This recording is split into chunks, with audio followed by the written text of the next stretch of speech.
Esse podcast é apresentado pela Fita, o selo de podcasts de Quebrada.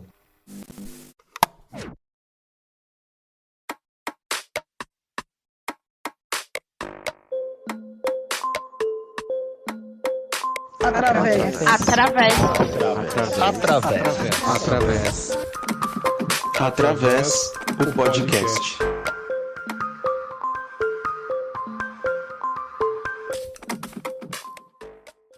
A luta antimanicomial é um movimento social que tem como objetivo a defesa dos direitos das pessoas com transtornos mentais e a transformação do sistema de saúde mental. Esse movimento busca a extinção dos manicômios, instituições que historicamente foram responsáveis por violações de direitos humanos e tratamentos desumanos. Sua importância está diretamente relacionada à garantia do direito à saúde mental digna e ao respeito à autonomia das pessoas com transtornos mentais. O movimento defende a construção de uma rede de atenção psicossocial com serviços comunitários e multidisciplinares focados na saúde e bem-estar dos pacientes. Além disso, a luta antimanicomial contribui para o combate ao estigma e à discriminação a pessoas com transtornos mentais. Ela busca a conscientização da sociedade sobre a importância do tratamento desses transtornos, não apenas com medicação, mas também com acompanhamento terapêutico e inclusão social. A luta antimanicomial é fundamental para a construção de um sistema de saúde mental mais democrático, humanizado e eficaz, garantindo o direito à cidadania plena das pessoas com transtornos mentais.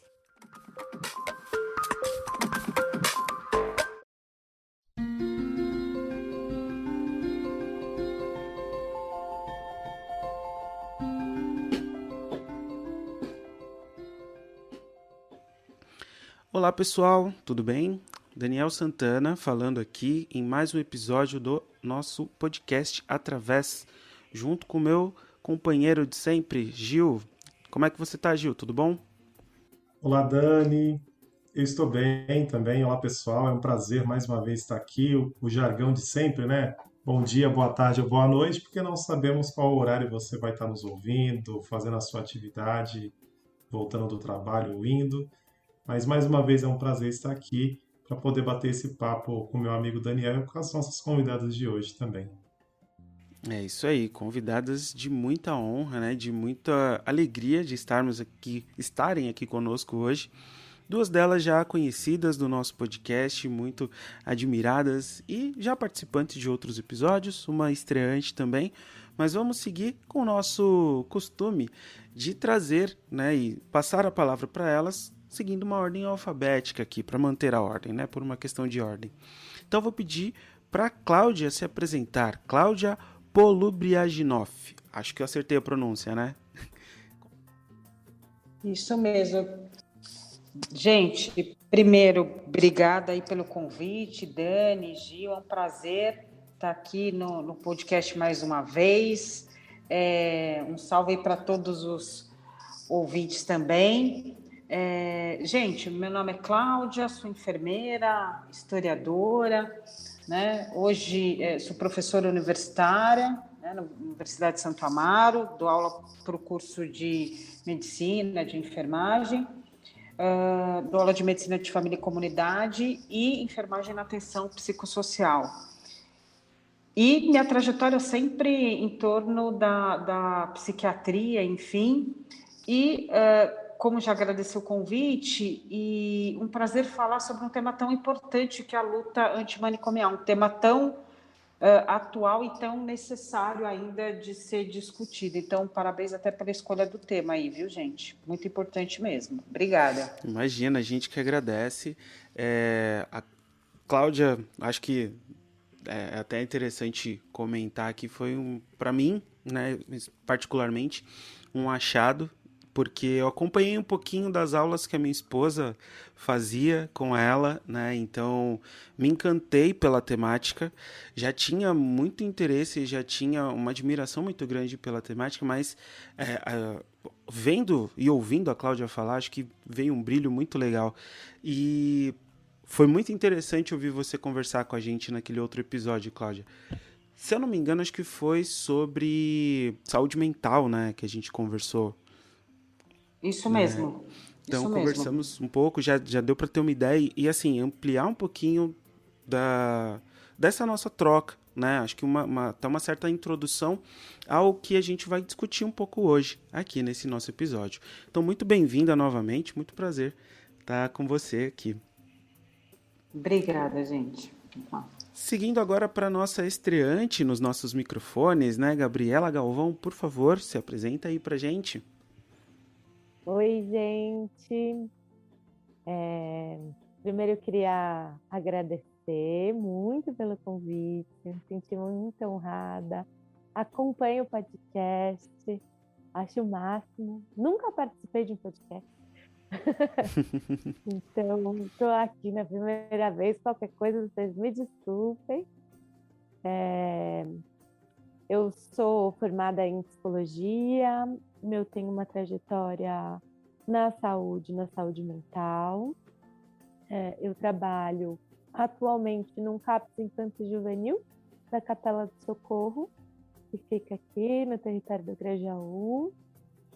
Eu também dou supervisão num outro CAPS, na outra Zona Sul, lá do lado de Jardim Ângela, num CAPS álcool e drogas. E terminei agora, recente, a formação em musicoterapia. O Dani foi o meu professor, a Mariane também. E aí, um prazer assim, estar aqui. Muito obrigada pelo convite. Obrigada, Gil, também, né, que estou conhecendo agora. Acho que é isso, por enquanto. Maravilha. Eu lembrei outra coisa importante para falar. Claro. Posso falar? Manda aí.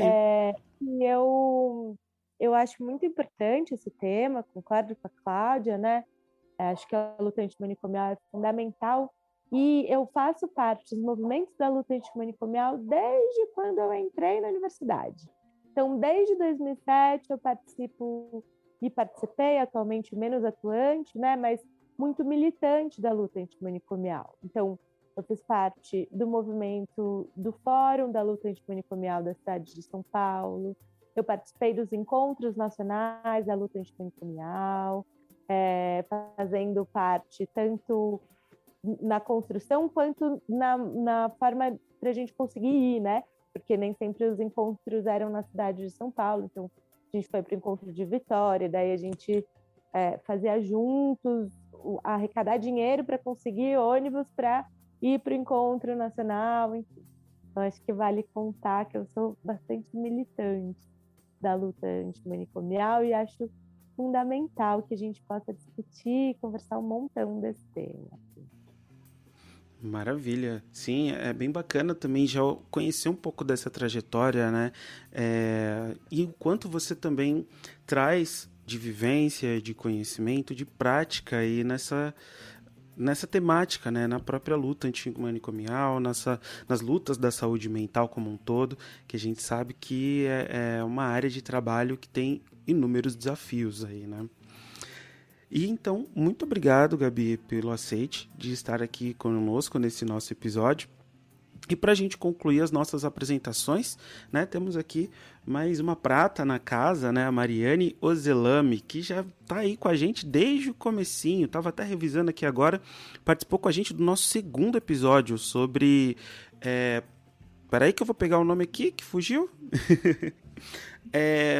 Práticas integrativas e complementares. Muito obrigado, Mariane. Olhei o negócio aqui agora e fugiu o nome. Olha só, que maravilha. Acontece. Mas, por favor, para quem não te conhece, Mariane, conte aí quem é você. Eu sou Mariane, eu sou musicoterapeuta, sou docente, né? Agora não só da CESPEG, de outras universidades também. Atualmente sou servidora da Universidade Federal do Rio de Janeiro como técnica, né? Então trabalho dentro de uma enfermaria, né? De uma enfermaria de uma enfermaria no Instituto Psiquiátrico, né, da Universidade do Brasil, antiga Universidade do Brasil, e também no CAPSI, que também é da universidade. Tenho aí uma trajetória dentro da saúde mental, né, de uma forma geral, já há mais de 10 anos, mas no cuidado desde que me formei, né, quase 20. Né? Então, hoje, para mim, reforma e cuidado tem se descuido um pouco, sabe? Tem se imbricado muito. Eu não tenho mais dividido tanto as coisas quanto eu dividia quando eu comecei a trabalhar dentro da atenção psicossocial, né? Até porque eu vim de outros setores e fui para outros setores, né, também. Então, não só no SUS, não só na atenção psicossocial, mas no SUAS, no sistema socioeducativo. E aí, como é que a gente faz cuidado com alguns preceitos em que a gente sustenta uma possibilidade de existência, né? Que eu acho que é isso que a reforma preconiza, né?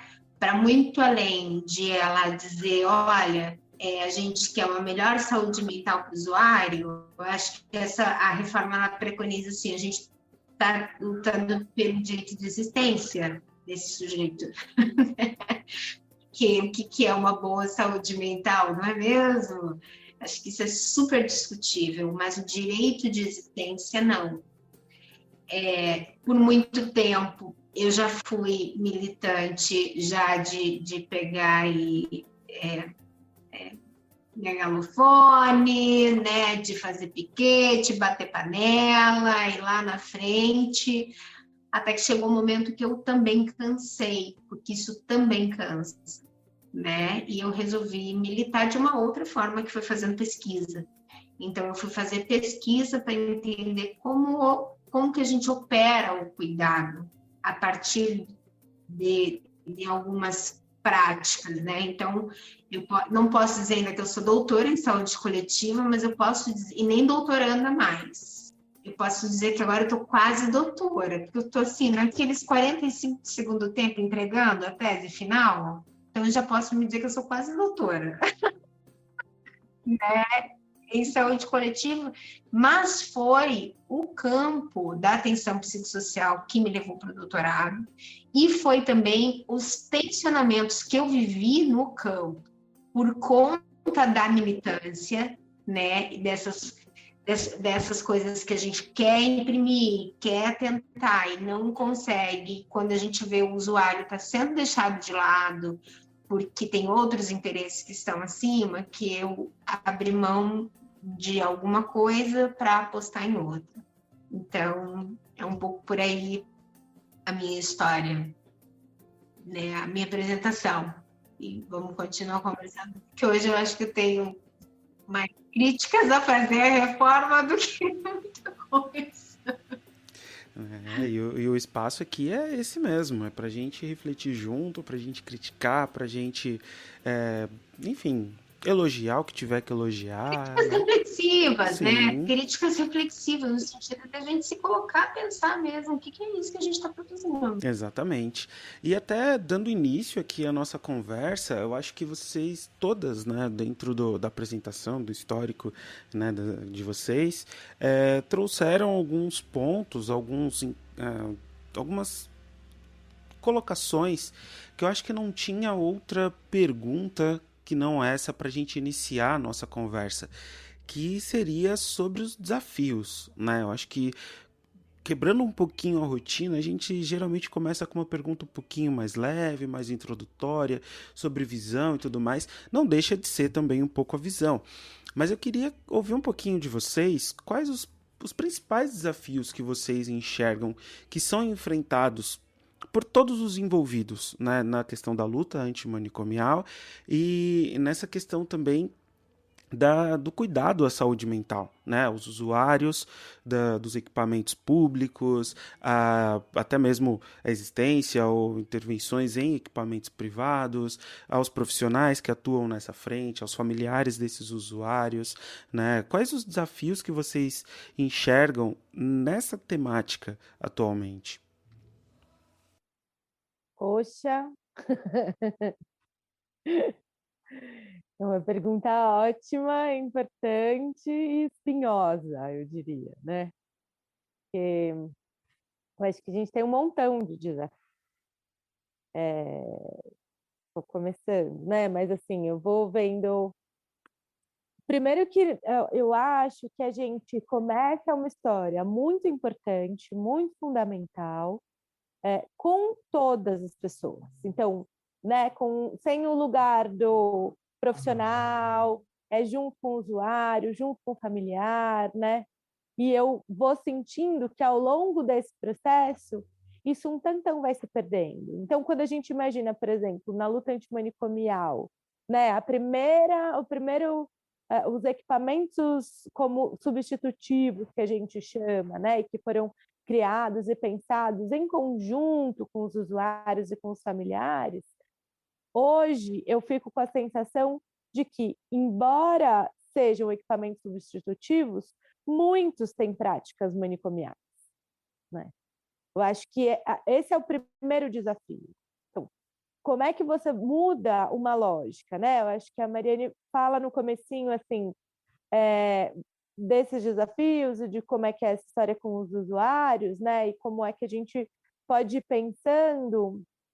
Eu acho que é curioso, né? Porque uma das coisas que se falava no começo da luta era que a gente precisava, inclusive, ser bom de comunicação, do direito de existir, né? Então, falar de loucura, a gente falava como do orgulho de ser louco, né? Não de um lugar normativo, de poder caber. O que a gente propunha era provocar a sociedade para caber do meu jeito louco de ser. E eu acho que com o processo que a gente vem construindo, enquanto sociedade, vai cooptando a ideia da luta antimanicomial para um lugar normativo. E aí, embora a gente vá tentando, então a gente foi tentando comunicar e falar de saúde mental e falar o quanto que é importante falar de saúde mental, isso vai sendo pego no discurso e vai sendo colocado num lugar que eu acho um tanto esquisito, assim, e perigoso, que vai adoecendo todo mundo, patologizando todo mundo, ao invés da gente poder existir nessa forma de ser. Isso é um primeiro, eu acho que mais marcante desafio, e acho que tem um segundo, que é como é que isso retorna em relação à política de drogas, que é um assuntão para a gente, né? Porque a resposta que a sociedade tem dado para a política de drogas é novamente encarcerar essas pessoas, como se isso fosse resposta. E aí eu pergunto, cadê essa história da luta antimanicomial? Me dá uma sensação de que a gente foi um pouco parando no tempo e não vai conseguindo produzir respostas importantes em relação ao cuidado, e daí a sociedade também vai querendo, né? Então, excluindo essa população. E, por último, acho que tem um terceiro desafio importante que começa na raiz da nossa sociedade, inclusive da nossa sociedade brasileira, é não discutir a luta antimanicomial de um lugar racializado. A gente não fala da luta antimanicomial quando começa, a gente vai falar vai buscar os autores brancos, europeus.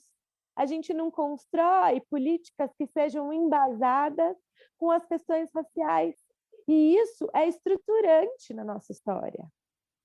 E acho que esse é um grande desafio. Tem uma pessoa que eu gosto muito, tem falado disso, que é o Emiliano, e ele tem querido mudar o nome, né? para a luta antidecolonial. Antimanicom... Não sei falar direito essa palavra. Manidecolonial. A Késia falou sobre isso na aula ontem. Antimanidecolonial. É fundamental, né? Como é que a gente constrói num país que tem a sua estrutura racista e que produz um tantão de adoecimento psíquico sem cuidar, sem olhar para isso, sem pensar ícones negros, né? Pessoas pretas, protagonistas do cuidado. Como é que a gente faz isso? Então, tem um montão de desafios para a gente pensar, né? Gente, eu vou pedir a palavra, depois eu mando até uma foto da camiseta que eu tô, né, que fala um pouco da luta antimanicomial. Eu sei que é um podcast, mas depois eu mando uma fotinho.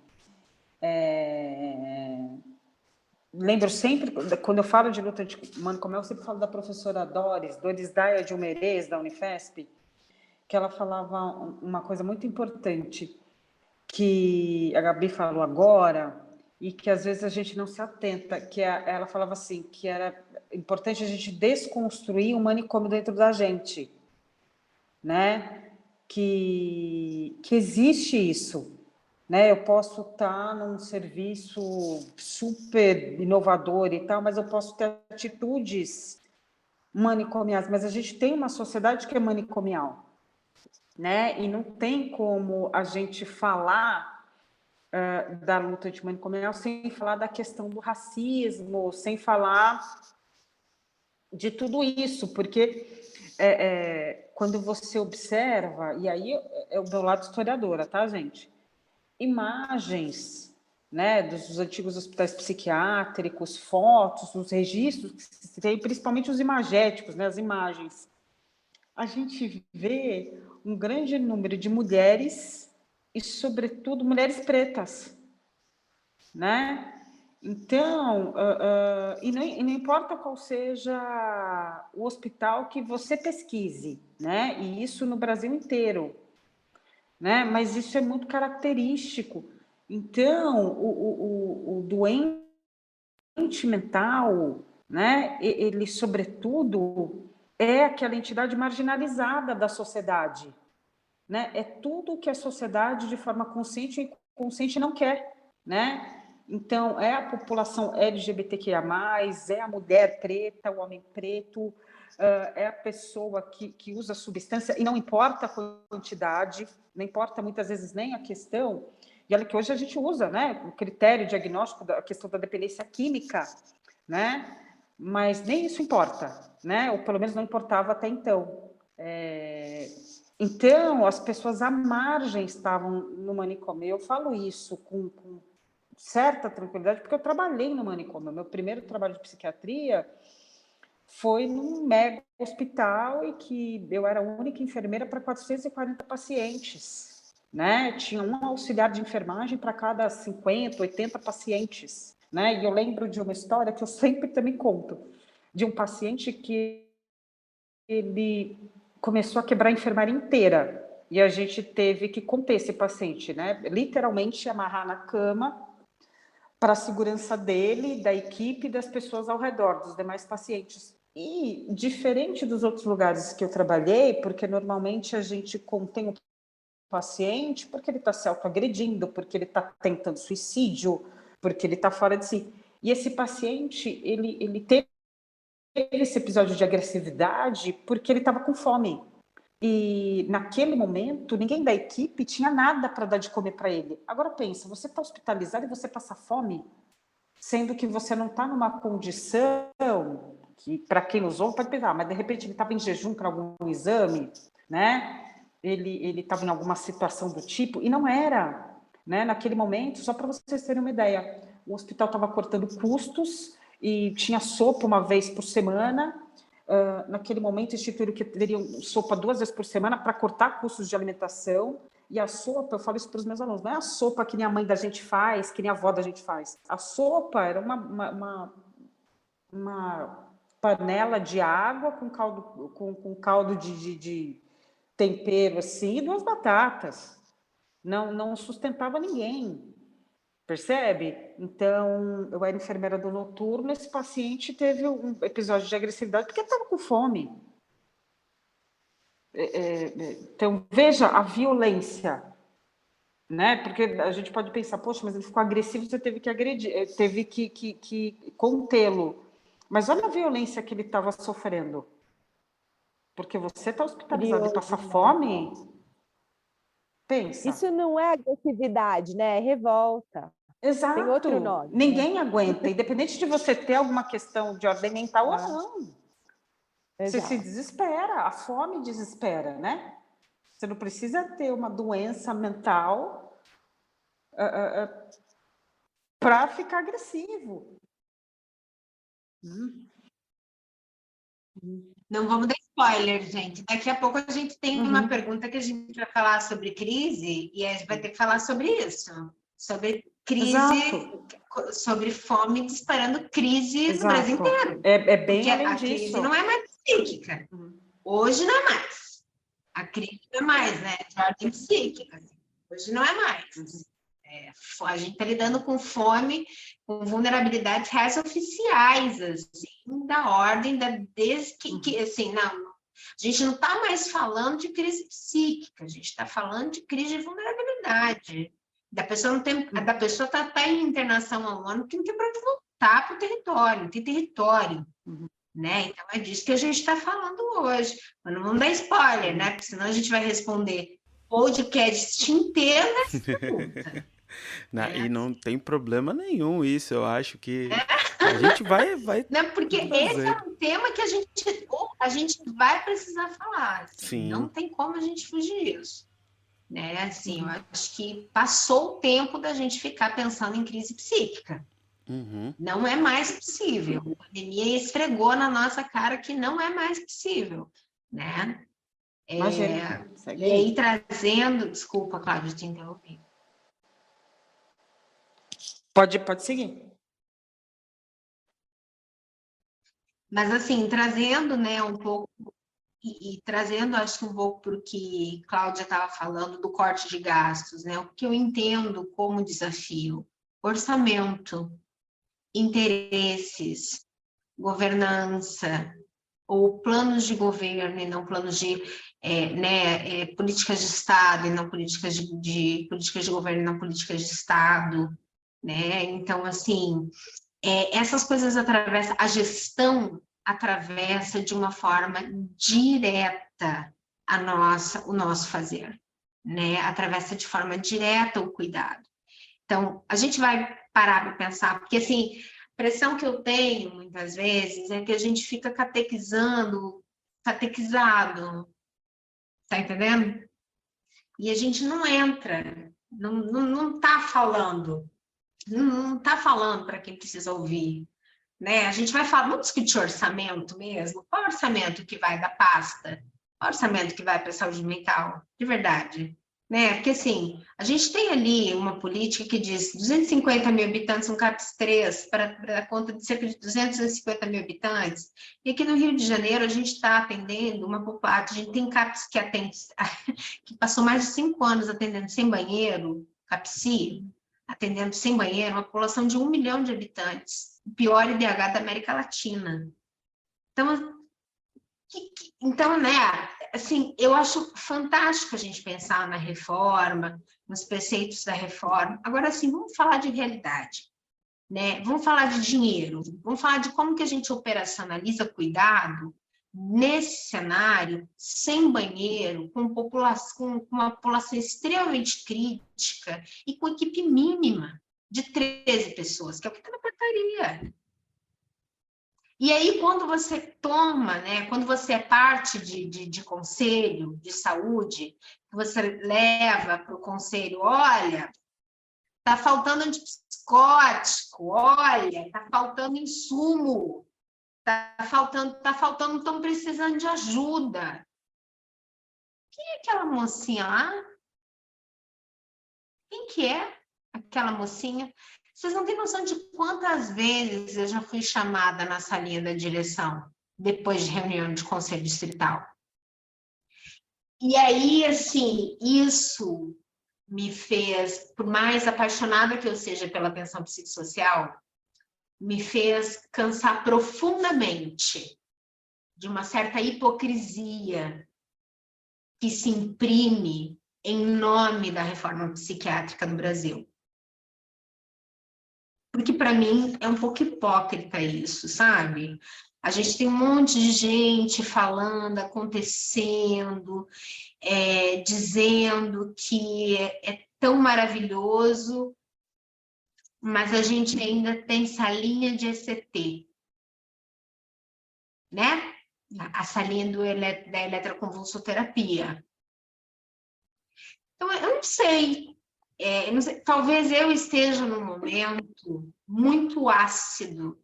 Não sei se foi a melhor pessoa a ser convidada. Nada, tipo, muito pouco otimista da reforma psiquiátrica. Porque eu acho que a reforma ela foi muito importante, ela é muito importante, ela tem o seu valor histórico. Só que, assim, ou a gente avança, ou a gente vai continuar brincando que fez reforma. Porque, assim, e aí brincando, ouso dizer brincando, ai, Mariane, mas não é teu nome que está lá não é o teu nome que está lá na lei, poxa, não foi você que foi militar com cartaz lá no Senado, lá com os deputados e tudo mais. Não fui eu, mas sou eu que cuido do sujeito que está tendo crise por conta de fome. É a Cláudia, é a Gabriela, é a gente que cuida.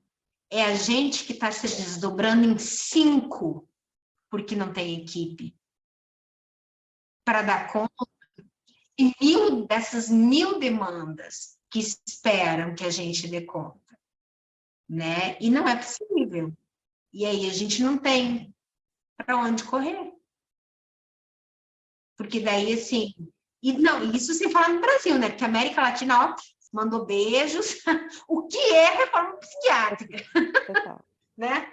Eu acho que a gente, nesse sentido, ainda aqui com muitos desafios, né, estamos caminhando de jeitos mais interessantes. Mas é isso, né? Porque eu acho que você fala coisas tão importantes para a gente discutir, né? Para a gente poder pensar. Assim, eu não acho que é pessimista, eu acho que é realista. Mas acho que a luta antimanicomial é isso, é político, né? E é um cuidado político. Porque quando a gente vai pensando no cuidado, não é que eu estou pensando no cuidado do outro e não considerando que o outro está com fome, está em crise porque está com fome. E pensar junto com esse sujeito, com essa pessoa, que, cara, vamos lutar com isso, né? Que jeito que a gente vai enfrentar? Como é que a gente vai participar disso? Como é que a gente vai participar de construir uma outra história? Porque isso é um momento, eu acho, que a gente está de um...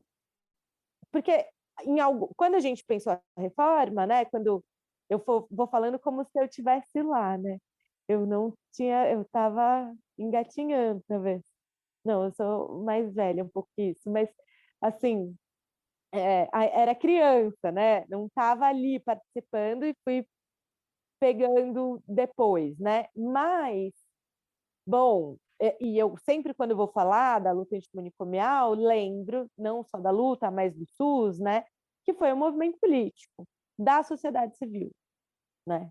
E que poder pensar isso enquanto cuidado também é um jeito de militar, né? Poder estar junto com os usuários, construindo junto com os usuários, que a gente, e junto com eles, também fazem parte desse processo, me parece fundamental, e não de um lugar de desistência. É claro que é absolutamente desafiador, e quando você está na militância, isso é muito cansativo, né? Participar das conferências, dos processos de conferência, dos processos internos, porque daí é isso, tem umas brigas que tem muito mais a ver com o ego, com essa hipocrisia, com essa falácia, né? Se você olhar, por exemplo... Para onde que vai o dinheiro? Quem é que vai ficar com o dinheiro da licitação? Quando a gente vai discutir orçamento, tem uma pessoa, eu participo eu tenho participado, né, das conferências, acho um espaço muito fundamental, e vou produzindo, assim, construindo junto com os usuários, com os adolescentes, com as crianças, com as mães, que essas pessoas participem também, né? E a gente vai falando disso e as famílias vão dizendo. E aí a gente, bom, uma das conferências que eu participei, tinha uma pessoa que contou que estava sendo perseguida porque ela foi estudar o orçamento e descobriu um monte de desvio, né? Então, além de tudo, quer dizer, a gente já não tem um orçamento suficiente. Além de tudo, a gente ainda tem desvio e a gente não pode falar disso. Agora, eu diferente da Mariane, não estou nesse momento que acho que está tudo perdido. Eu acho que a gente vai ter que lutar, e vai ter que lutar muito, vai ter que continuar lutando, né? Junto com essas pessoas. O que não dá para fazer é localizar a crise e não chamar de revolta e chamar de crise, saca? Porque, bom, esse movimento, isso, quando a Cláudia conta, não é crise. Não é que ele ficou agressivo. Não, ele ficou revoltado, de uma forma legítima, né? E daí não localizar isso no lugar da loucura, acho que é uma baita diferença. Acho que faz muita diferença. Inclusive para poder canalizar essa força para lugares que possam transformar. Bom, então tá bom, onde é que a gente vai transformar isso daqui? Né? Que jeito que a gente vai fazer? Por exemplo, eu acho que um dos dispositivos mais fundamentais dos CAPs é garantir a assembleia, né? A assembleia é fundamental, porque a gente vai pensar como é que cuida, se esse jeito que eu estou cuidando está legal, se isso está fazendo sentido, né, que jeito é que a gente participa, como é que a gente movimenta, né? Gente, isso era impensável antes, e não falo nem antes da reforma, né? Porque do ponto de vista histórico, entre o que a gente aprende, a reforma psiquiátrica, isso ser efetivo, e eu falo isso porque essa história que eu conto sempre é lá dos idos de 2001, que em tese a reforma psiquiátrica já tinha andado muito, mas de fato a gente ainda tinha manicômio, tanto que eu trabalhei em eu me formei em 2000, isso denuncia um pouco a idade da gente, né? Mas enfim, então, nesse sentido, eu sou muito otimista pela trajetória do que eu vi, de quando eu me formei e do que eu vejo agora. A gente tem muito que caminhar, sobretudo de ordem prática, né? Entretanto, acho que tem alguns pesos e algumas medidas. Em que sentido? Do ponto de vista do Brasil, a gente tem muito que evoluir, a gente tem horrores que evoluir. Se a gente for pensar sobre o parâmetro de que somos o país mais rico da América Latina, em tese, né, o próximo disso, e tem pessoas em situação deplorável e orçamento pífio para a saúde mental, é claro que a gente tem que evoluir. Se a gente for pensar sobre o parâmetro dos demais países da América Latina e boa parte do mundo, a gente evoluiu muito, mas é uma vergonha não ter evoluído mais, né? E sobretudo no que diz respeito ao acesso à saúde pública, sobretudo de qualidade. E todas essas arestas que a gente ainda tem, né? Porque cansa isso, sabe? Sempre falta equipe, sempre falta o básico, a medicação que tema dele falta, tem profissional, mas depois falta, tem insumo, mas daí não tem mais, né? Então essa insegurança do ponto de vista de trabalho mesmo, e com o mais básico, a mão da massa, assim, às vezes você vai em CAPs que não tem material de escritório. Quantas vezes o profissional tem que tirar do bolso? E não é nada extraordinário, né? É um material do dia a dia, né? É uma medicação que o paciente toma há 200 anos, assim. E como que a gente ainda se depara com isso, né? Se é um orçamento que eu acho que se tem uma coisa que é previsível da saúde mental, né? Porque é uma doença que é crônica. As medicações, elas não se alteram de forma tão radical como se você for pensar na cardiologia, né, na clínica médica, enfim. Então, é um orçamento altamente previsível, né? E como que a gente ainda tropeça nessas questões? Então, do ponto de vista político, orçamentário, a gente ainda tem muito que caminhar, né? Mas eu acho que para quem, sei lá, eu estou pensando muito assim, quem veio, ou quem trabalhou já, né, nos manicômios aí da vida e vê isso agora, eu acho que a gente evoluiu substancialmente, mas a gente não evoluiu tudo o que a gente poderia, com certeza. Estamos muito aquém disso, né? E aí, do ponto de vista social, não é só a especialidade, né? Não é só a saúde mental que tem que ser trabalhada, mas a sociedade como um todo, né? Que ainda vê no doente mental um pária, né? Da sociedade, vê uma pessoa que tudo bem ficar de lado, tudo bem, se cracolando, tudo bem, não vai pegar nada, né? Se pega a cracolândia, joga para lá, joga para cá, enfim. Então, a gente também tem, queira ou não, uma sociedade que trabalha ainda sob o olhar da exclusão, né? Porque pega o pessoal da Cracolândia, enfia em algum lugar interna, num lugar X que ninguém questiona, né? Não sei se vocês se deparam com esse tipo de debate. Vamos acabar com a Cracolândia, tá? Ótimo. Vai enfiar onde? Ninguém questiona esse onde. Ninguém questiona. Ninguém fala, é num CAPS. Mas qual a qualidade desse lugar? É um hospital? Qual a qualidade desse lugar? As pessoas só querem tirar da frente, né? Porque quando a gente... E eu não falo assim, debater com pessoas leigas, eu falo com outros colegas da saúde, tá? Ninguém questiona para onde vamos enfiar essas pessoas. Elas só querem que... gente cruel que eu vou falar, né? Que desapareça da frente. E não importa para onde.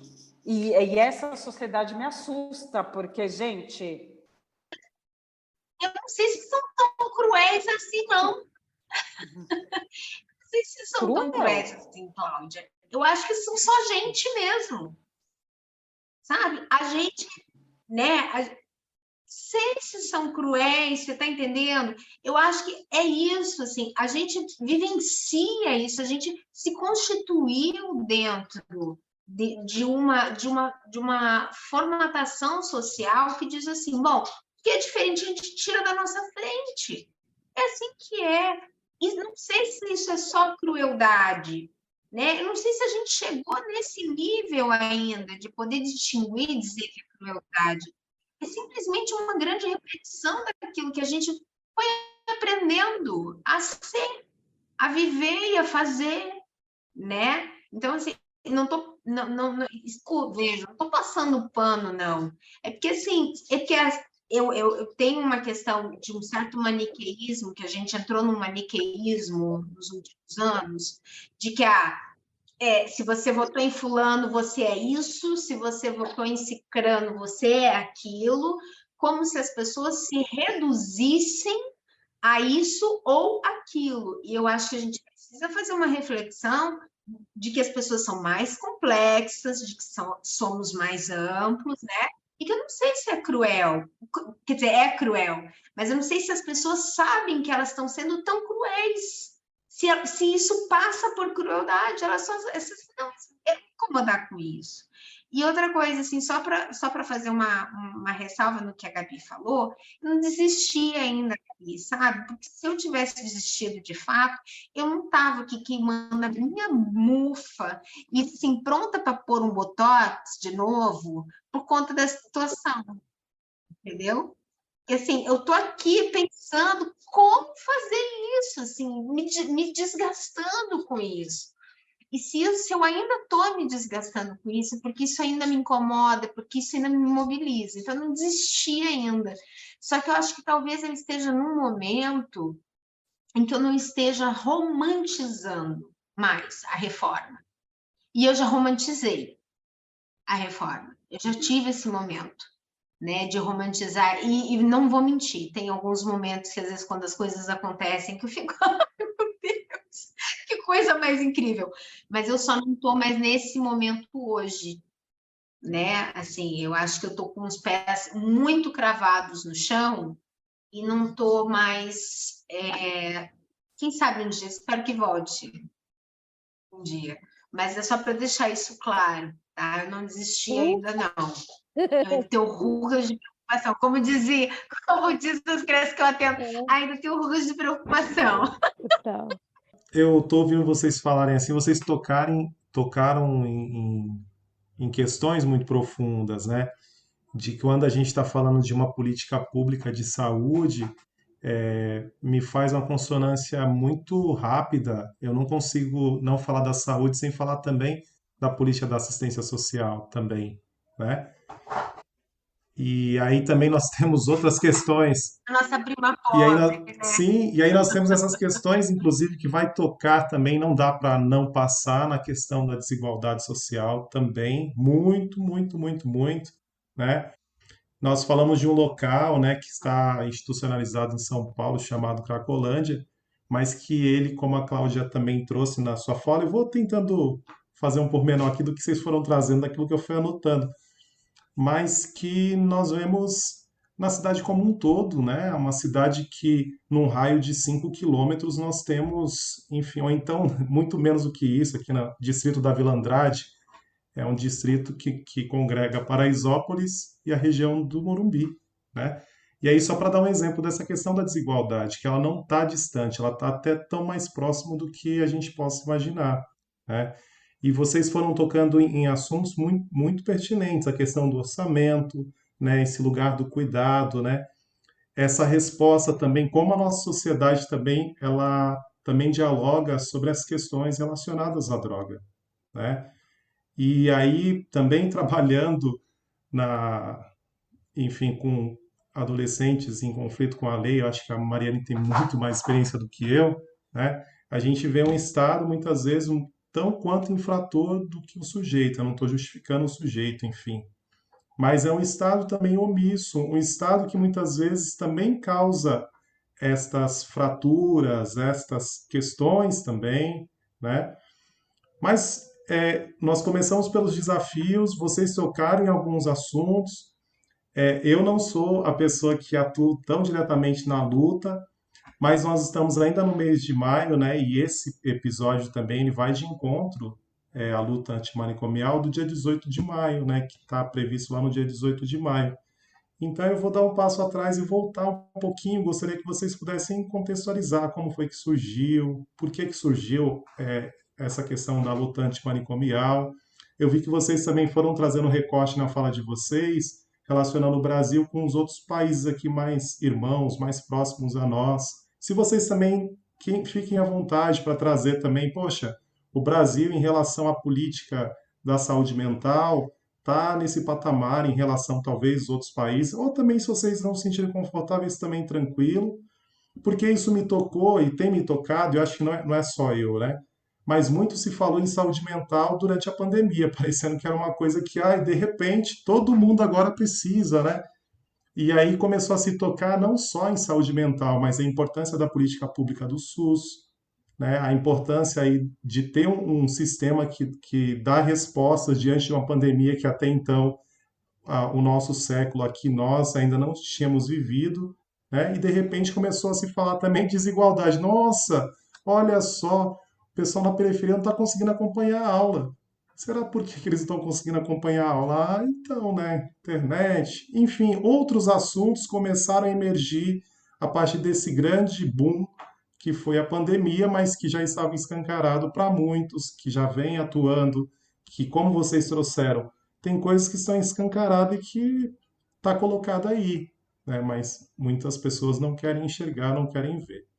Mas, só um resuminho, talvez para vocês contextualizar um pouquinho de como começou, por que do 18, onde o Brasil está nesse cenário, o que a gente talvez já avançou, vocês já trouxeram muitos desafios, que outros desafios ainda do ponto de vista de vocês a gente precisa avançar também. Eu vou falar um pouco assim do que eu vejo enquanto parâmetro do que eu vejo Latinoamérica, né? Do que eu pude acompanhar também desse lugar do clã, um pouco desse circuito aí que eu tive. E também acompanhando discussões, eu gosto das discussões políticas, eu gosto de política pública, são discussões que me interessam de forma geral, né? Nós temos alguns países hoje que já estão avançando um pouco, né? O Uruguai, o Brasil,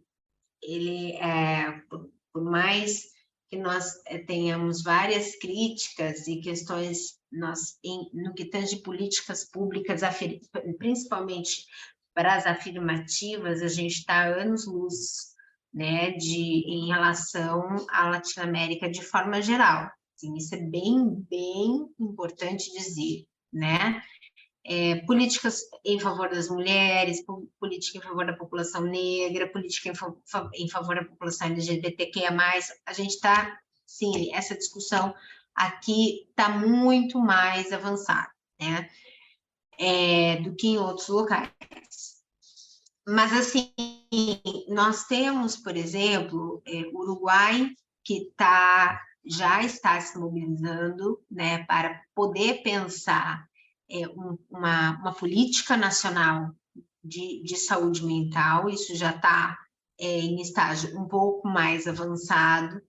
O Chile, agora, com esse novo governo, tem aberto espaços de diálogo para que os atores possam, né, conversar, mas eu não conheço outras estratégias de outros países, por exemplo. Mesmo Cuba, que tem uma saúde dentro do campo do cuidado, da promoção da saúde super de ponta, assim, principal, né, a nossa referência de cuidado, o nosso sistema de saúde, ele né, pautado no cubano e no inglês, né, fez um bem bolado ali dos dois. Mesmo ele, no que tange às políticas de cuidado em saúde mental, assim, a coisa ainda passa muito por uma moralização grave, uma criminalização grave, né? Então, assim, a gente ainda não temos tanto espaço de discussão. Eu posso estar falando grandes bobagens, e pode ser que já existam outras pessoas que podem trazer outras informações, e assim, se assim for, me coloco humildemente aqui no equívoco e para ouvir outras realidades, assim, né? Mas até então eu desconheço, né? Não tem. E conversando com colegas da Argentina, conversando com colegas do Peru, conversando com colegas da Venezuela, isso nem passa. Porto Rico, Costa Rica, Panamá, isso não passa ainda nem sequer como questão, né? Eu me lembro que eu fui para o Panamá e perguntei como é aqui? Como assim? Como assim? É para ser alguma coisa? Mentira. Brincadeiras à parte, é claro que eles não me respondem, ninguém me respondeu dessa forma. Mas, assim, foi um espanto quando eu perguntei como é aqui? Qual é a política aqui para isso? Não temos. É um vácuo, né?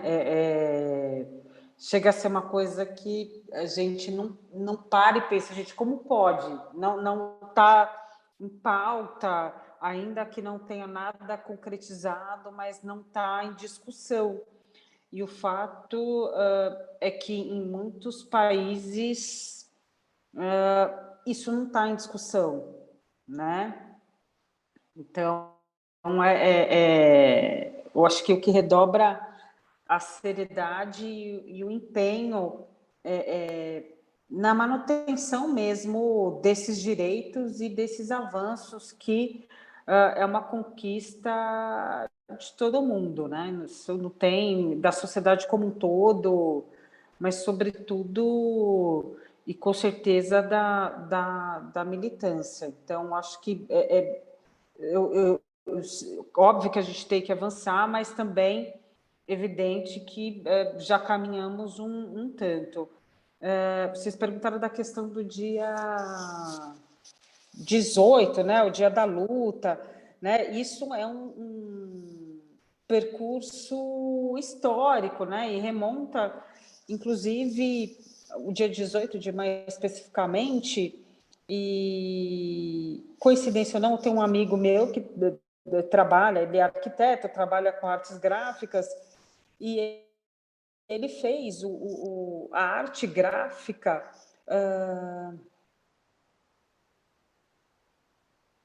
Qual que é o nome, gente? Por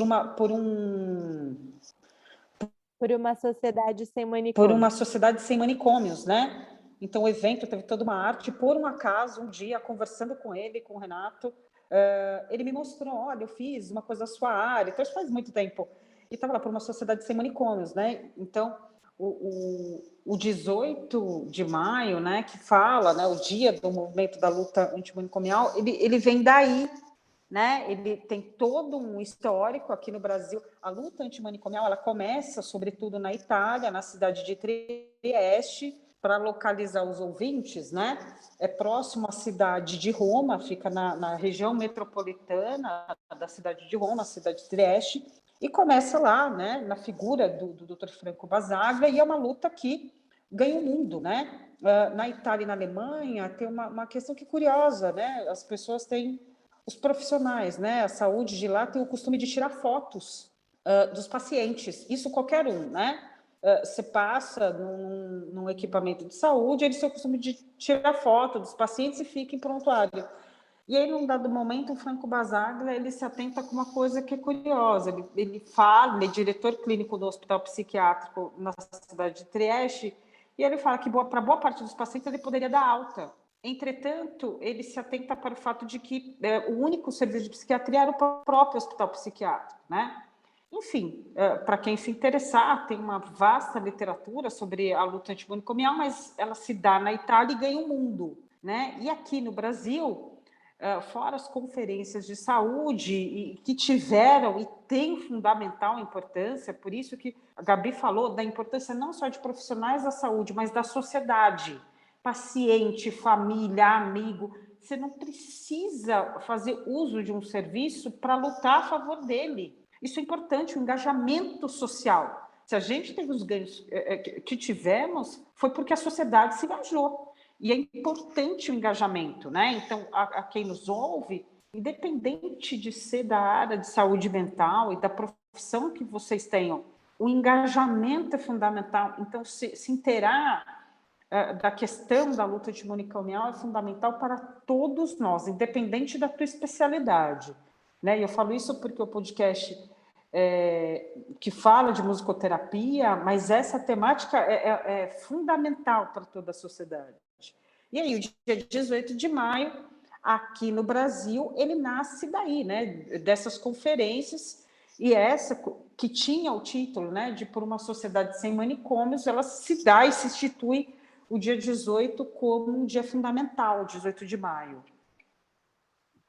É porque, complementando, né, assim, é que tem o que vai acontecendo, né? Então, a gente começa a receber e perceber denúncias importantes em alguns lugares, né? Tanto que tem, inclusive, um vídeo no YouTube famoso, um documentário, que é o Holocausto Brasileiro, que vai contando dos vários manicômios que existiam no Brasil.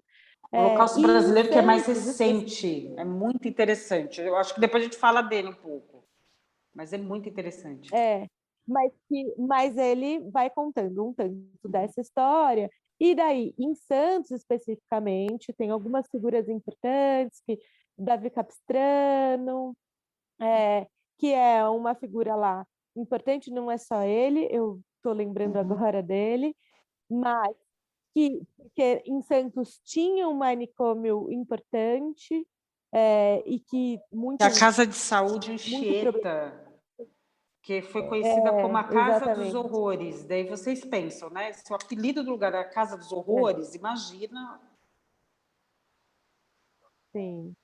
E aí tem um encontro em Bauru, que muitos familiares, usuários, que a gente vai chamando de usuário, né? Porque a gente vai fazendo uma discussão de que o paciente ocupa um lugar passivo no cuidado e que o usuário é o usuário do serviço de saúde, né? Então, mudar esse nome também é mudar a lógica de pensar o cuidado como usuário, como protagonista do cuidado e pensando no cuidado.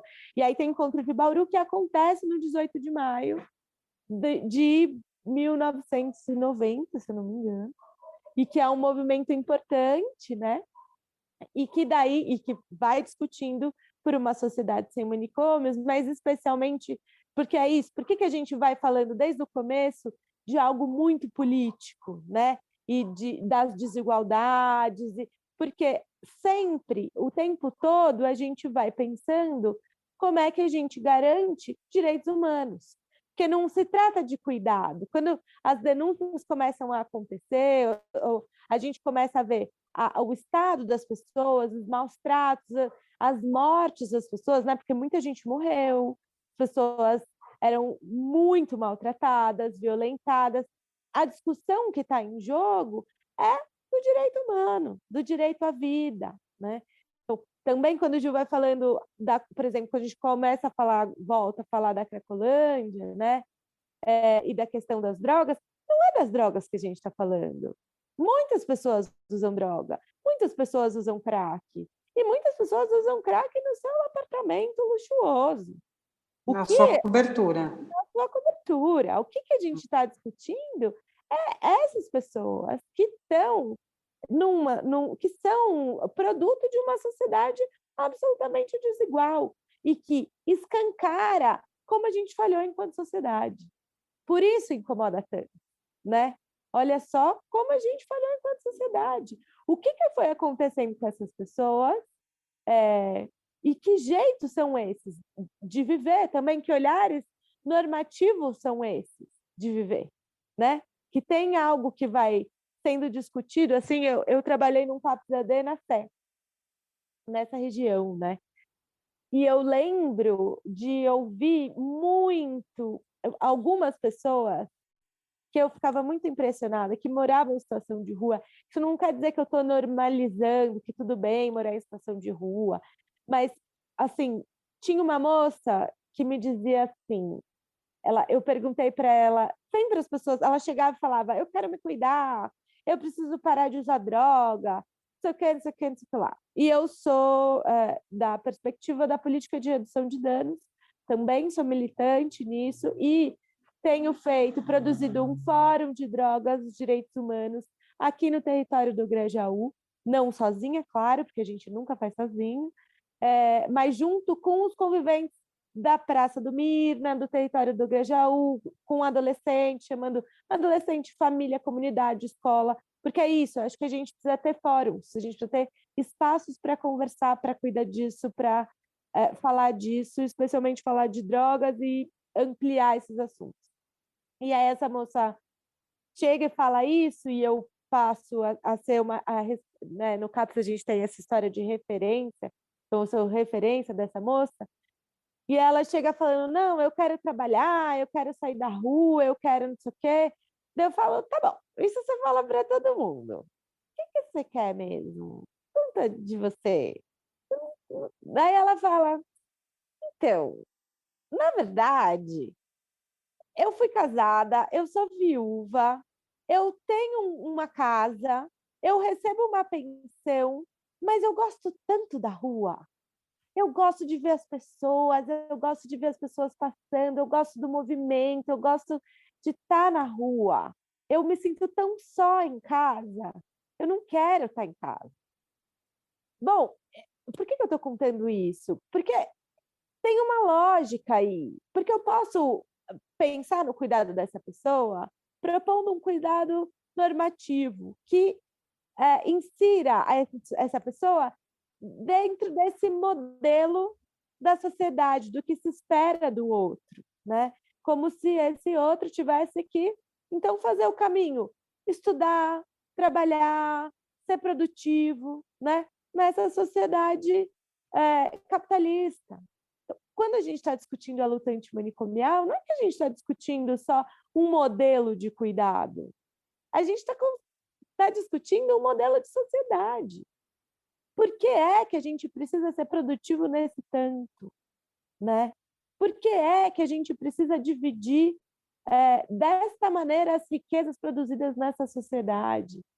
Não é só um modelo de cuidado, é um modelo de sociedade. E aí é claro que é impossível não discutir SUAS, né, que é o Sistema Único de Assistência Social, não discutir orçamento, não discutir gestão, não discutir quem participa das políticas e como que a gente constrói as políticas.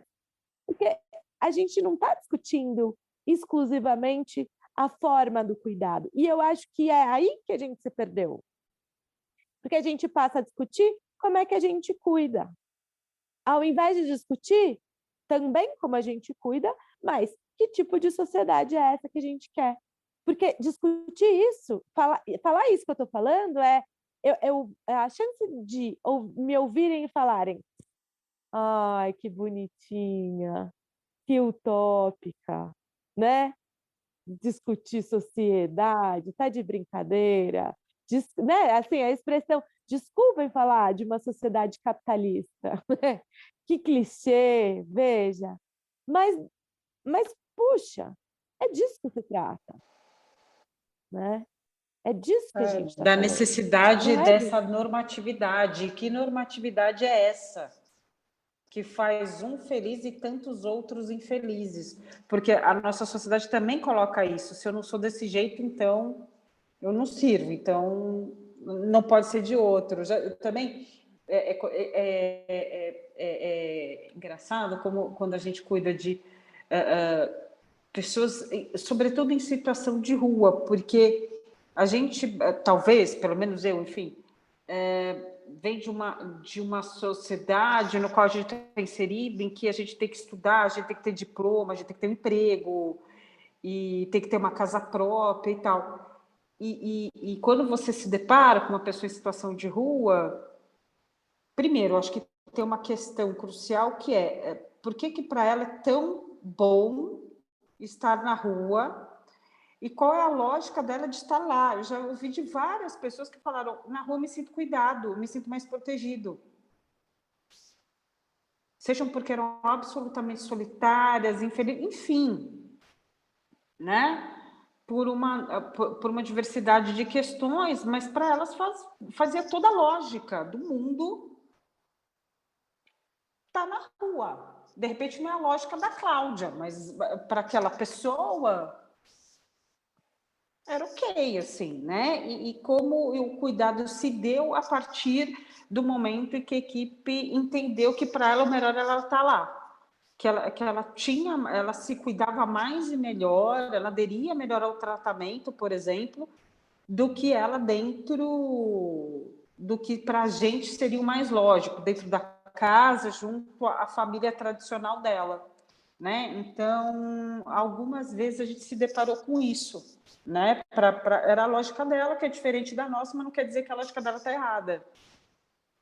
Então, é uma outra forma de pensar todo o trajeto do cuidado, da política, do acesso, né? Por que não? Né? Enfim, e o quanto a gente precisa também fazer esse outro caminho, né? Não tem que ser tudo igual para todo mundo.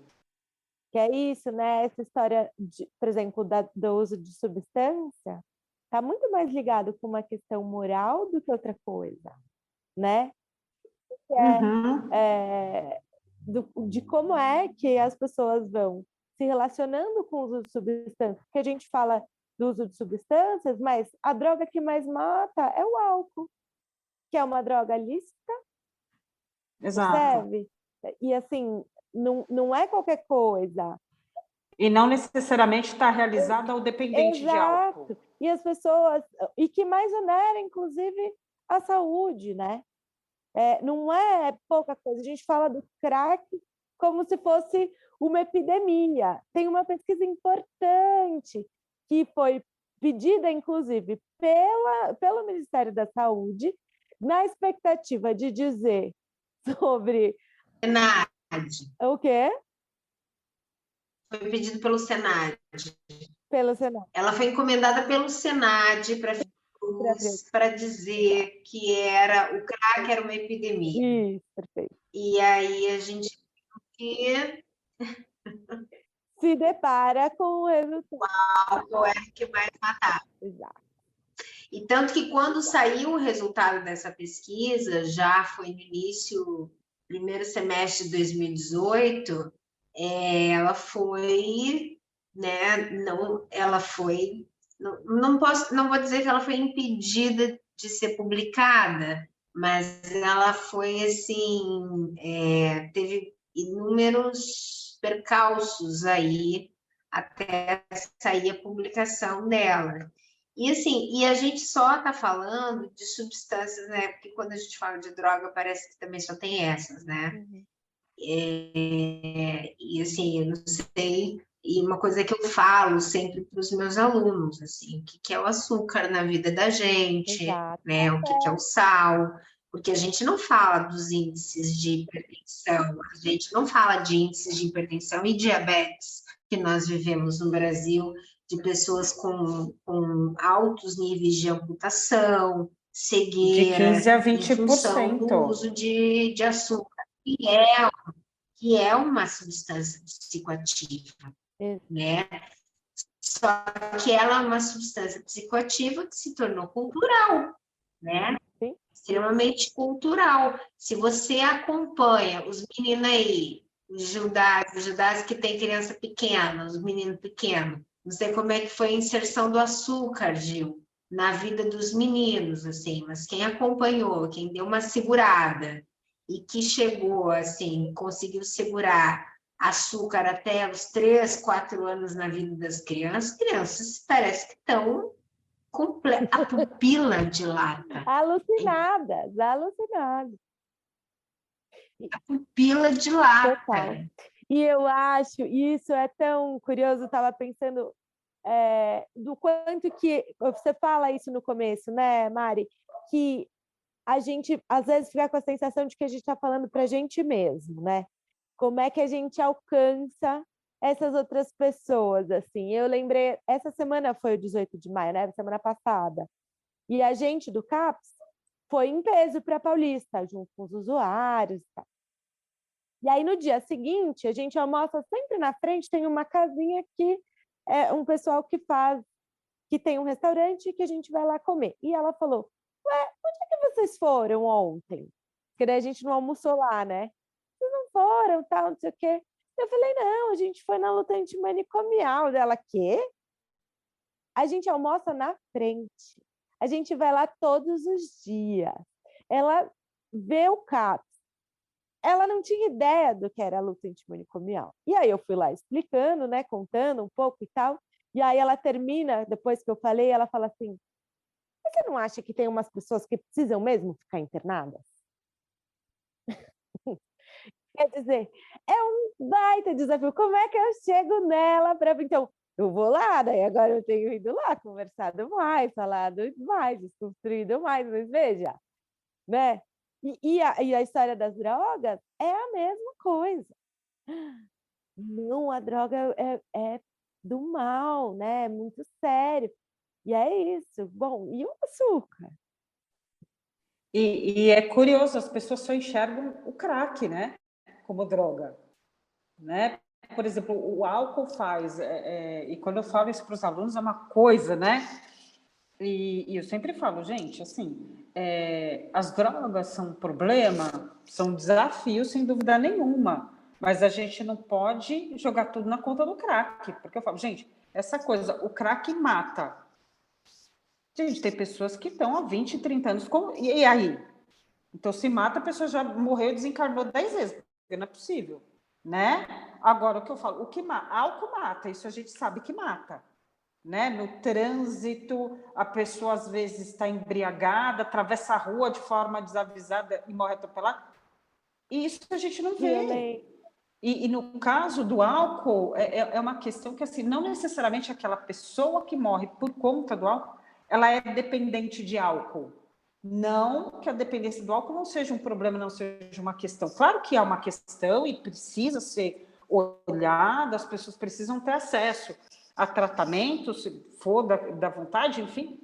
Mas a gente tem que olhar de verdade para isso. O quanto a questão moral atrapalha um olhar necessário sobre a questão do uso de substância, que parece que às vezes a sociedade só olha para aquilo que ela quer, né? Sim, não é porque ela olha porque ela enfim, quer. isso olha para o crack. Não, né? é que veja só, não é porque ela olha para onde ela quer. Vamos voltar no dinheiro de novo, Cláudia.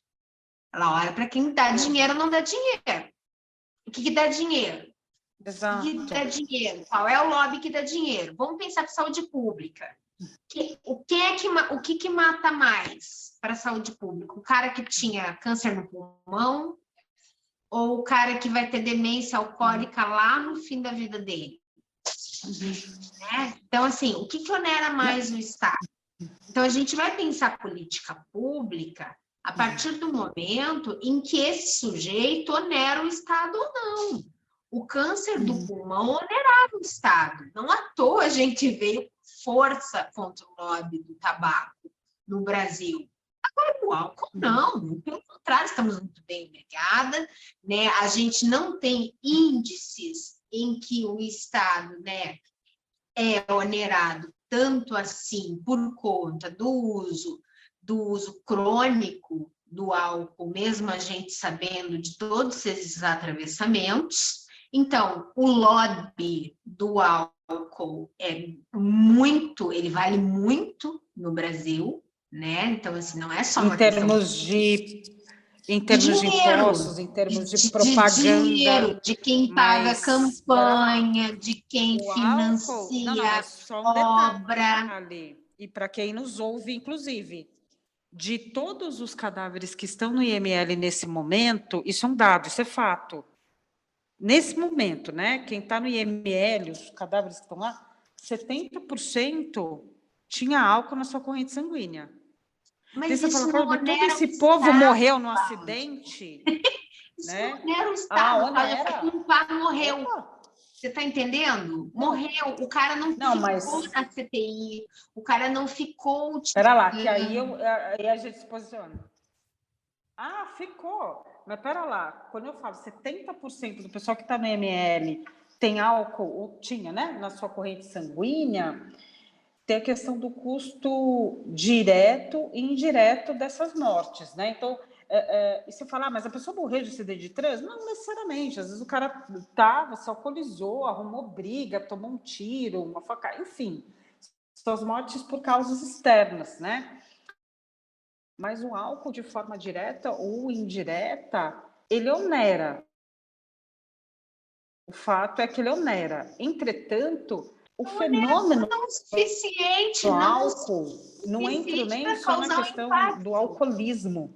Ele não é só um fenômeno que onera ou não, mas também tem uma questão do impacto, inclusive do ponto de vista sociocultural, o quanto a gente tem um outro olhar para o álcool se for comparar com qualquer outra substância, né? Então, a forma de olhar a substância do ponto de vista sociocultural também é um fenômeno que cada vez mais algumas pessoas estudam e que é importante olhar, né? Então, por exemplo, nossa, o cara fuma maconha, esse cara é maconheiro, o cara tá bebendo, ninguém fala nada, né? Então, o olhar que se tem sobre o álcool faz que muitas vezes tudo bem, né? E o custo que se tem direto e indiretamente.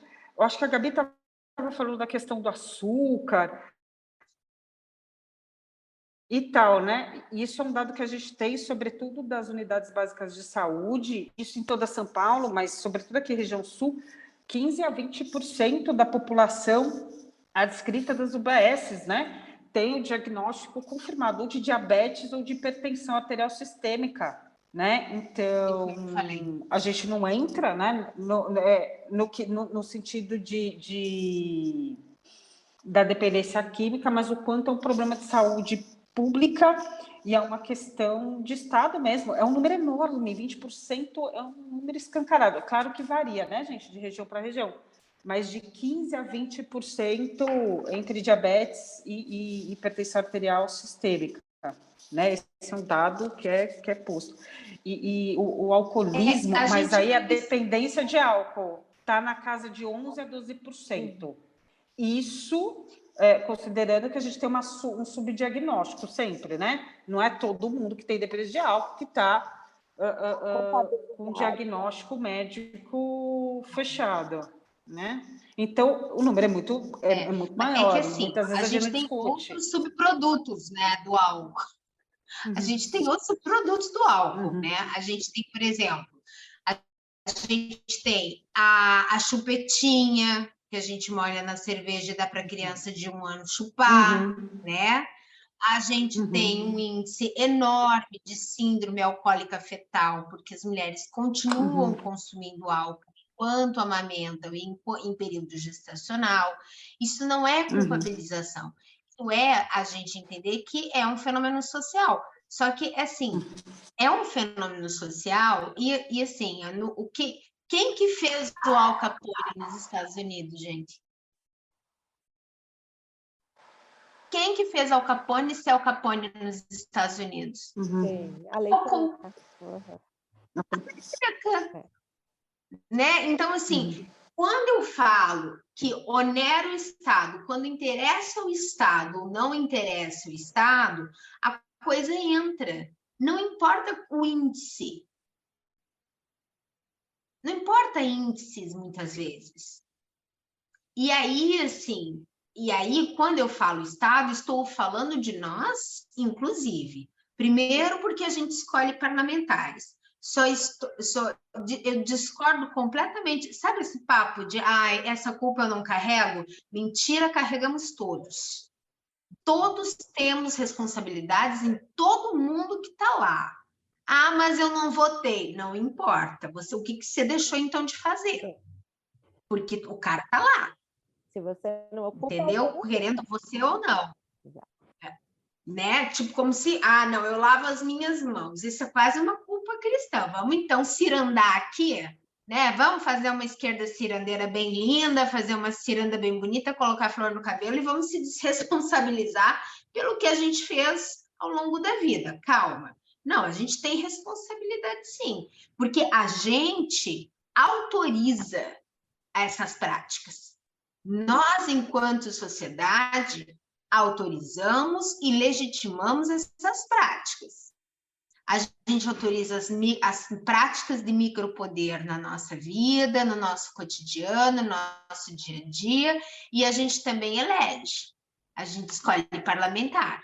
A gente faz opções por não ocupar posições de conselho, por não ir em conferência, a gente faz a opção por não fazer pesquisa, a gente faz opção por um monte de coisa de se responsabilizar para poder só viver a nossa vida, que já é bastante, não vou dizer que não, que é bem cansativa, não vou mentir, estou cansada de novo, tá aqui, ó, no Botox já tentando. Mas aqui, é uma responsabilidade, a gente precisa ser responsabilizada dessas coisas. Sim.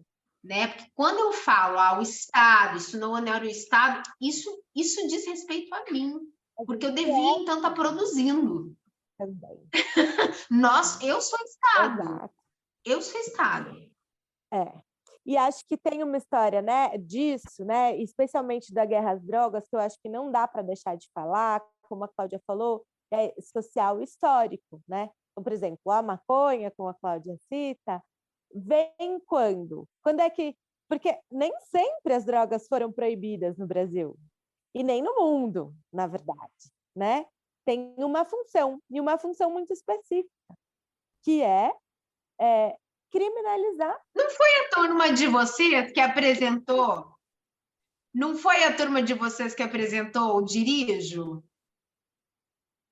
Esse documentário do Dirijo? Não sei, mas... Eu vou deixar aqui no chat para vocês. Eu vou procurar e vou deixar aqui. Tem um que a gente apresentou na sua, que eu faço uma brincadeira com a sala, que é: quem usa droga aqui? Aí todo mundo fica em choque, né? Daí a gente vai provocando, assim. E aí tem um vídeo muito bom, que que é narrado por um dos meninos do Racionais, que vai falando, a guerra às drogas não é contra drogas, é contra pessoas, certas pessoas, né? Então, e é isso, porque, bom, então a maconha, o que acontece com a maconha?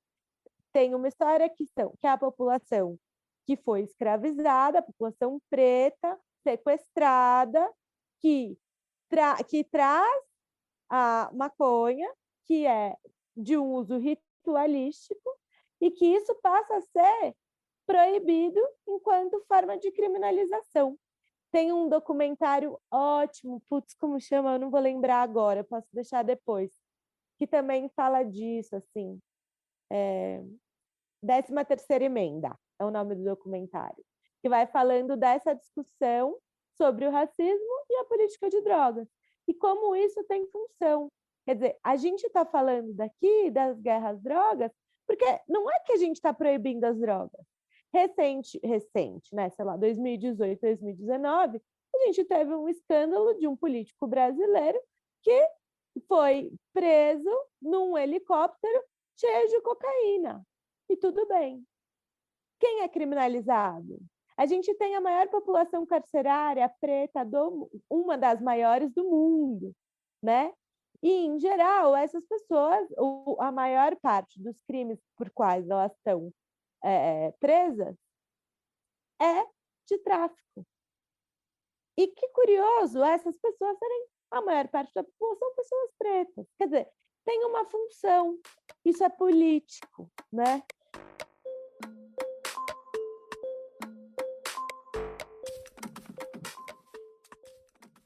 Bom, pessoal, para a gente otimizar, né, o nosso conteúdo, não deixar esse episódio muito extenso, muito cansativo, a gente optou por dividir ele em 2 partes. Então vamos dar uma pausa aqui no conteúdo que a gente vem discutindo. A conversa está muito boa, tem muita reflexão interessante ainda para a gente compartilhar, para a gente dividir com vocês. Mas a continuação dessa conversa vamos compartilhar com vocês numa segunda parte, né? Então, peço que vocês continuem com a gente, aguardem só mais um pouquinho que logo a gente lança a continuação dessa conversa para vocês acompanharem, né, as discussões finais, dicas e outros detalhes que foram compartilhados aqui por nossas convidadas. Deixo também o convite para vocês compartilharem com a gente quais opiniões, o que você está achando dessa conversa, desse diálogo, seja por aqui, pela plataforma de áudio, caso você esteja utilizando o Spotify, né, a gente consegue receber comentários agora, vocês podem comentar diretamente com a gente ali, ou caso não seja pelo Spotify, mas você também queira ou possa compartilhar sua opinião, entre em contato com a gente pelas redes sociais, através ou podcast, ou por nosso e-mail, né, também descrito como através ou podcast@gmail.com. Lembrando que nossa campanha de financiamento coletivo está ativa lá no apoia.se/através. Né? Qualquer quantia é muito bem-vinda para colaborar com o nosso trabalho, colaborar com o nosso projeto.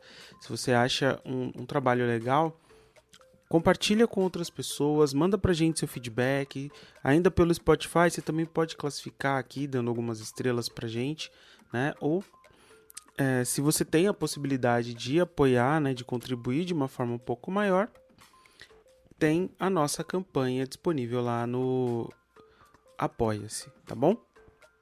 Muito obrigado por nos acompanhar até aqui. Não deixe de conferir a nossa segunda parte dessa conversa, que também tá muito bacana. E a gente se encontra no nosso próximo episódio. Através do podcast.